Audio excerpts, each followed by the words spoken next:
Hello, everybody. I'm Grandmaster Joel Benjamin. Welcome to ICC's coverage of the Berlin Grand Prix. This is the last tournament of the Grand Prix series. And in today's video, I have for you the final match between two American players, Wesley So and Hikaru Nakamura.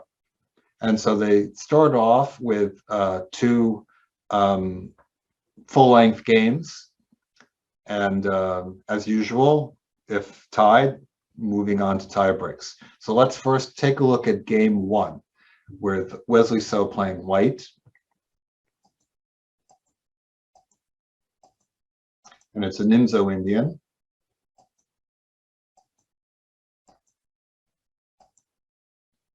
And the E4, which is perhaps a sharper alternative to the standard move A3. Actually, I think A3 was a move that Nakamura played earlier in the tournament, won a very important game to help him kind of recover and get into position to win his section. But this E4, we see a lot of sharp moves, and this is a game that actually probably looks like it's more on the surface than it is when you do a deeper dive, because it looks like both players are playing very aggressively. But the thing is that this is all pretty well known, and not only it's pretty well known, it's pretty well known to these players as well.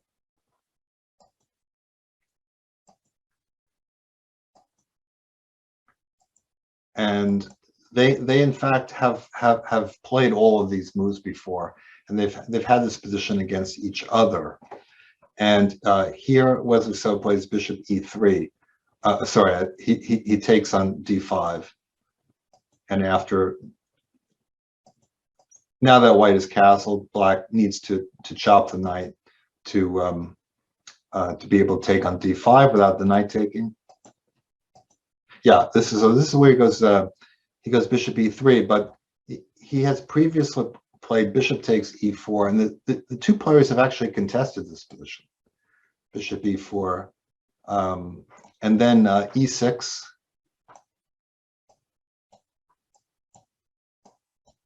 And this position, you know, similar to the game, the black king is a little bit open. On the surface, it looks like something for white, but maybe this is just an equal position too. And I think that they've drawn games from here. So they played against each other, and Nakamura, I think, has defended this position a couple of other times. So he definitely believes that black is solid in this line. But bishop E3 is not exactly new ground either. And this is all known. Now, knight E6 is the second most common move. Black has also played F6 in this position, just defending, and that move seems to be okay as well. I'm not enough of an expert in this line to say much more about it, but those are two moves that have been played. Knight E6, and this is all theory to this point. And then the move F4, which I believe has been played once, and that one time was with Wesley So playing the black pieces against Jeffrey Zhang. I think that was last year. So it's a position that both players are very well acquainted with. I think that Wesley took on F4 first, but it doesn't really make much difference. They got to the same position. And in fact, that other game went very much like this game. And So played it, and Nakamura, I'm sure, was well aware of it, all the way to here. And in that game, I believe that white played rook F2, that Jeffrey Zhang played rook F2, but that game also eventually ended in a draw. You know, perhaps white maintaining some kind of, you know, cosmetic advantage, but it didn't look like it got more than that. the engine seemed to get excited about this position at first. So if you were following this game and you're just looking at the quick evaluation of the computer, you might think that that white missed some opportunity. I think queen e4 was given as advantageous for white, but as the computers look at it deeper, they said, no, not really, nothing going on here. And well, okay, it doesn't look like really so much, on the surface, the black king may be a little bit more exposed, but also white is kind of open on the second rank and on diagonal. And in fact, Wesley still played queen takes b7, and this looks like no attempt whatsoever. Rook c2, threatening to mate with queen h2. So white gives up the pawn on h2, and we have a draw. White could play, let's say, something like queen f3, and well, there's just nothing going on in the position. Very few pawns left. Possible rook ending in the offing. It's just completely equal. So very little happened in that game. On the surface, it looks like a lot of sharp moves, but it's pretty much all known, and so not much action in that game. Just the same, it was a wonderful game of chess compared to the second match game where Nakamura played white and made absolutely no attempt to win. Wesley so played Petrov's. And that was also the opening that Mamedyarov played against Nakamura. And Nakamura, as I said in the previous video, he played queen e2 and went for a queen exchange, kind of going through the motions. But here against Wesley, he didn't even go through the motions. He just played into a very well-known draw variation, a repetition. One of those things that players in the 21st century use to get around move minimums and no draw offer rules in tournaments. And so that was that. No attempt to win whatsoever. And although I generally stick up for Nakamura, and I know him personally, and he's, I guess, one of my better friends among the top players, I question whether it's worth it to bring down negative feedback on yourself like that by not making any kind of attempt. Just to get to the playoffs. Okay, we all know that he's a very good, fast player, but maybe the karma was working against him that he did not make attempt to win that game too, and ultimately that's what we saw in the playoff with a couple of exciting games. So let's move now to the first playoff game with Nakamura playing white. And there's going to be quite a lot of action in this. All right, so this time he plays knight c3, a kind of Vienna, bishop c4. All right, well, there is, of course, the classic crazy line with knight takes e4, queen h5, knight d6, bishop b3, knight c6, knight b5.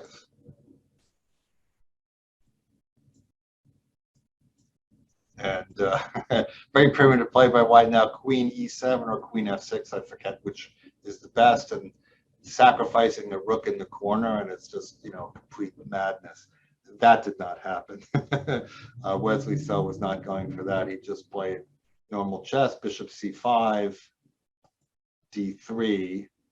So it's interesting, he played bishop c5. He did not play knight c6. He kept that knight back and gave himself the option of playing c6. Which is maybe a bit more dynamic. I kind of like this move with ideas of playing d5. Now, I saw that Nakamura had a previous game.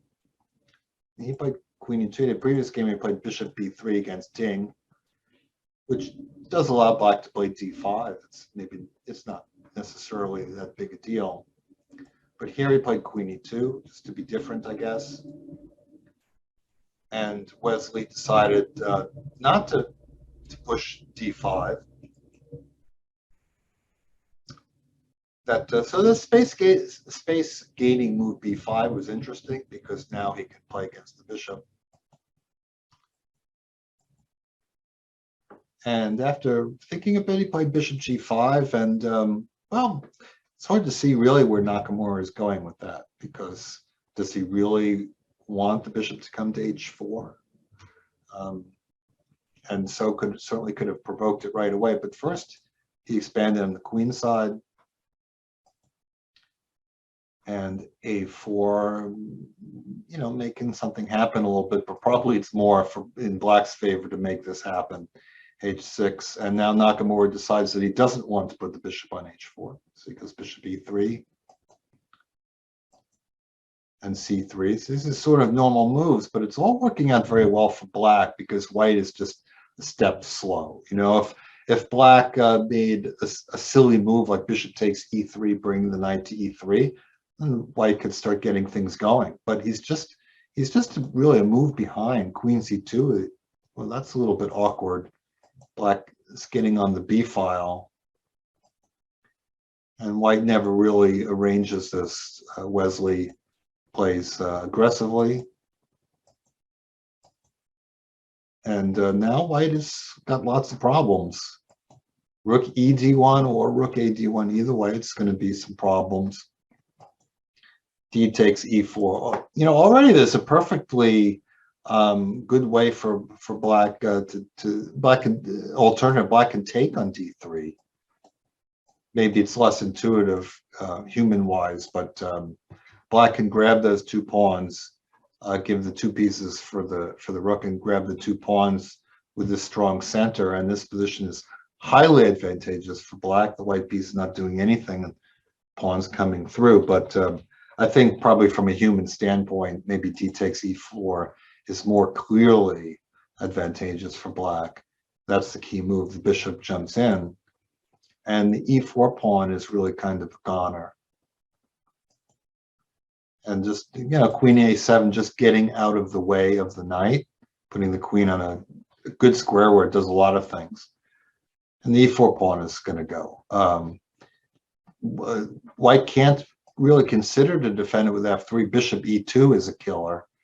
And that not only attacks the rook, that sets up knight d3. And that just wins a lot of material. So Nakamura just had to check a pawn here, really not for very much.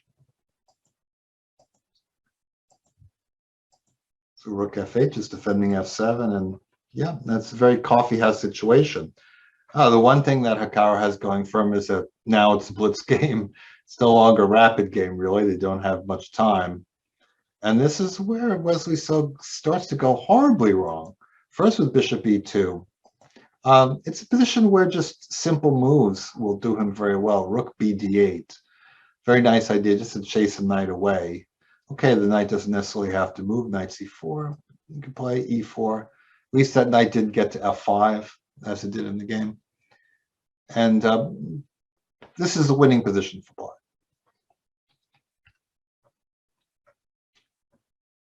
Instead, bishop e2, it feels like a little bit of hallucination. I think that Wesley was thinking that he was just going to end the game with knight d3, but then White can play queen to g1, and I don't know, that maybe he just missed that or something like that, because otherwise bishop e2 seems a strange move. Just to be retreating the bishop to a6. I don't know, the bishop actually seems stronger on d3 where it started, because now this knight pumps into f5, and now one more mistake by Black, knight b3, a move which, on the surface is logical to get rid of that bishop and take the pressure off of f7, but unfortunately now the pressure is on g7. And here, Nakamura played queen e1. That, I'm not sure that is technically a mistake, because he still has a lot of the same possibilities that he had here, but he could have taken knight takes g7. King takes knight f5 check. every king move has its problems. If the king goes to g8, then Hikaru can play along the lines of the game with queen e1. And with the king on g8, this is threatening queen g3, mating with queen g3 on top of everything. This is a clearly winning position for white. If king h7, rook d6 is very strong, attacking the knight. Knight g8, rook h6 is no help. I don't think black can hold on to this knight, so white's going to take that back, recoup his piece with a crushing attack. Okay, now the most interesting variation is if black tries to come up in the world with king g6. And this is where rook d6 is a beautiful winning move. Unleashing the queen on this long diagonal all the way to the pawn h6. So white is attacking that. Additionally, if black defends that, white also has this cutesy move, queen c2, which both attacks the rook and sets up a discovered check with the knight. So black is really doomed here, but the most interesting line is if he takes the knight, or the most fun line anyway, queen h6, threatening mate, queen e7, and g4 check is a forced mate. Black has to take. Pawn takes is also mating, although the king can come to the middle, doesn't get so far, but I like queen h7, creating a square on e4 for the check. And then this line is a lot of fun. We have a little bit of a king hunt. And now I think rook g1 is most direct. King is mated by queen g4 if it goes to the h file. And now he mates with rooks, take your pick. Rook d2 is also mating to king f1, rook d1. Very 19th century.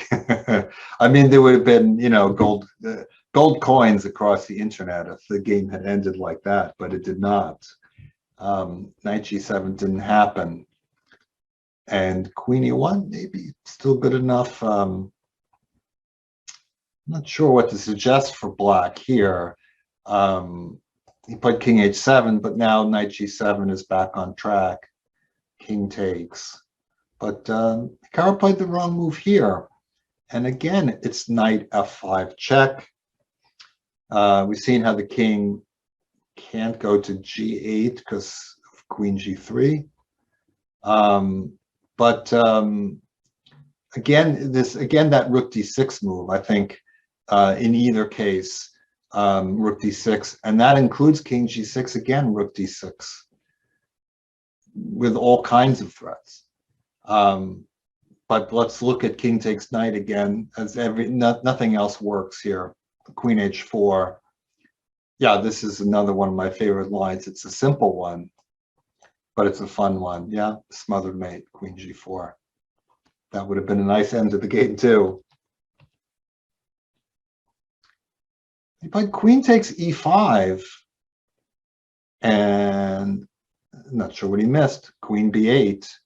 White's not winning anymore, and one problem is that his back rank is weak.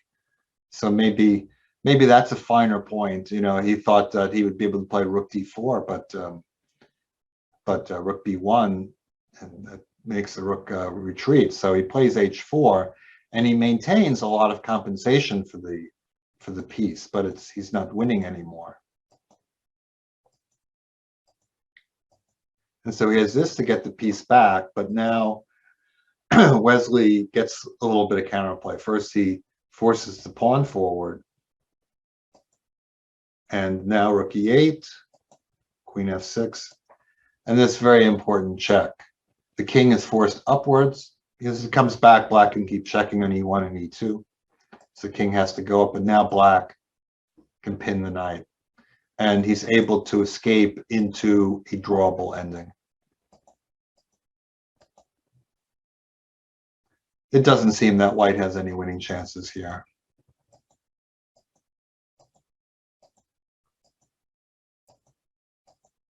So Wesley looks just to eliminate the pawns on the queen side.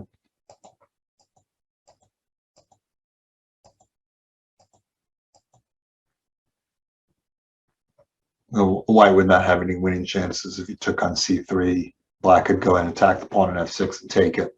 So they just made a repetition here. And so both players had reason to be disgusted with this. Wesley could say, well, I was winning first, so your win should never happen. But Hikaru's was really kind of like mate. So that was a quite eventful first game, both players missing their opportunities. And they moved on to the second game with Wesley So playing white. And this is where the match is going to be decided. And it's, guess what, a Petrov's. Oh, sorry, it's not a Petros. I misspoke. It's that other drawing line, the Berlin. The other notorious drawish opening. It's the Berlin. It's not the Berlin endgame. It's perhaps an even more drawish. Actually, though, I think in practical play, probably a lot of people win the Berlin endgame with one side or other. But this is a line that I guess white. It's the white is playing for two results kind of thing. But Hikaru did not do a very good job with this. Plays 98. Okay, this is all theory. D5. So white is just grabbing some space. If the black pawn gets to D5, it's a symmetrical pawn structure. But he's thinking, okay, I'm going to gain a little space. I think there are lots of games from this position. Lots of ways it can go, but this is one of them. And then from here, most of the games continue queen f6. And black brings his queen into the game before the knight. But objectively, there isn't much here. h3, preventing knight g4, making luft, just useful little move. h6.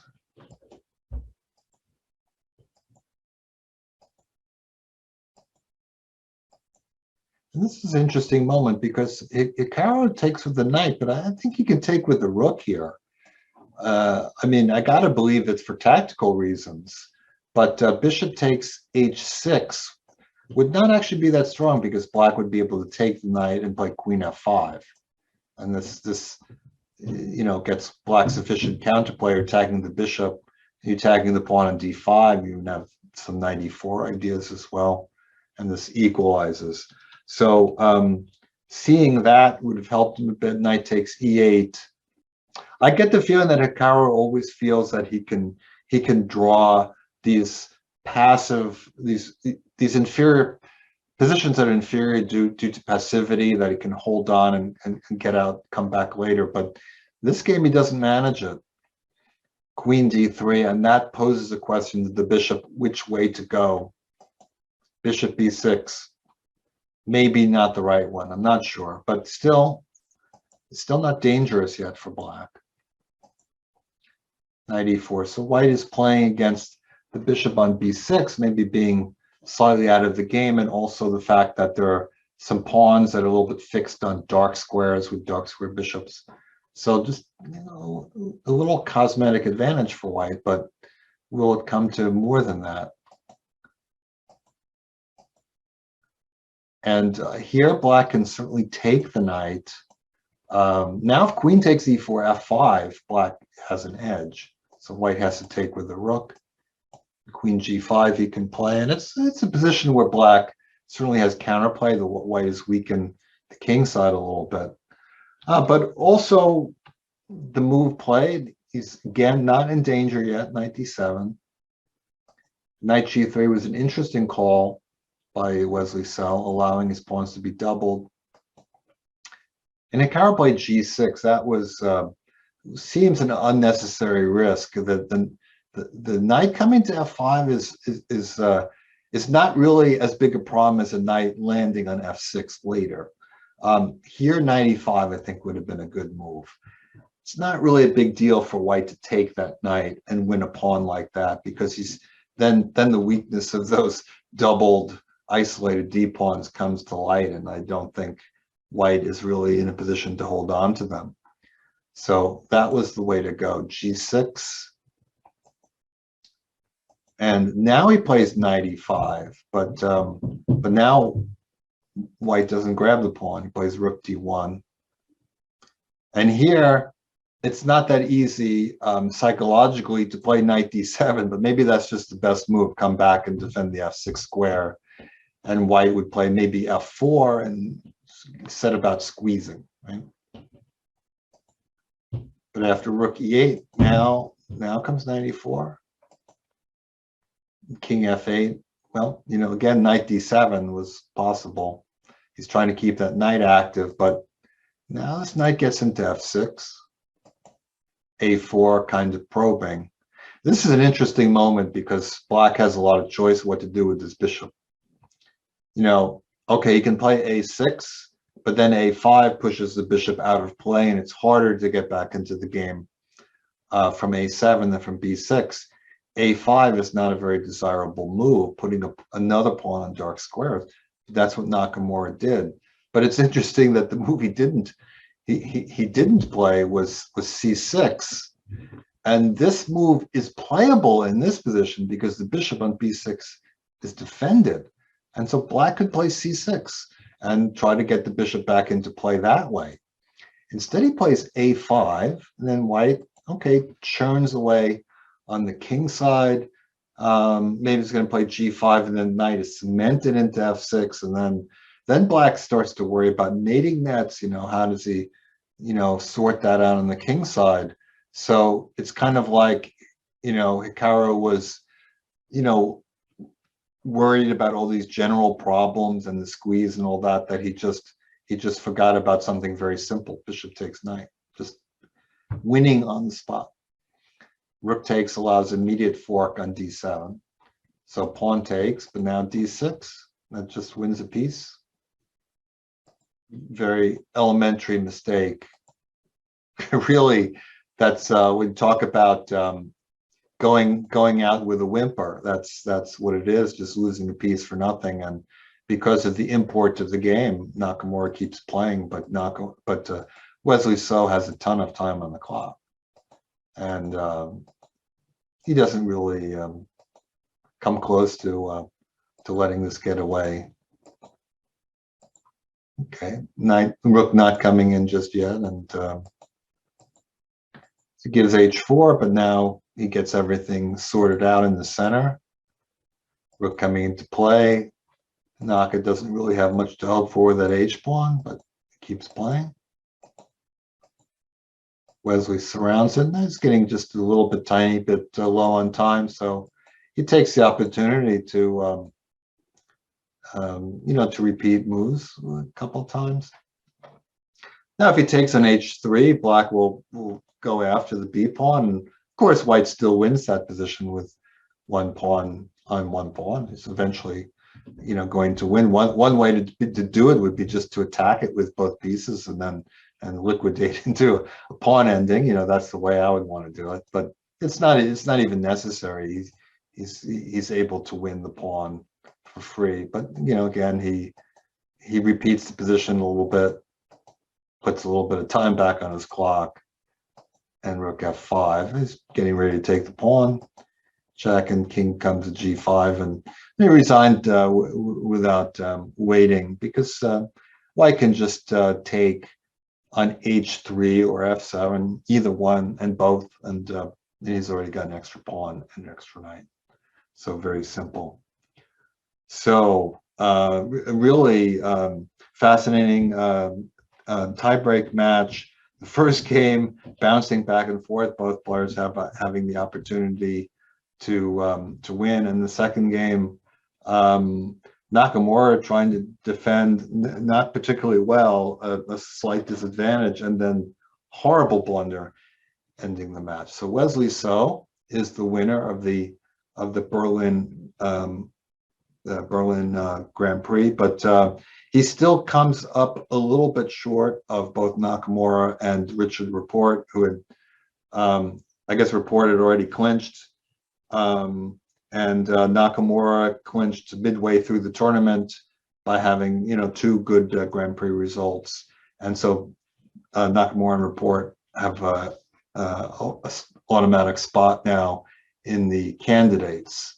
But Wesley So does get bragging rights for the Berlin Grand Prix. So that's this story, and thank you for joining me. I'm Grandmaster Joel Benjamin. Happy to bring these videos to you, courtesy of ICC. See you next time.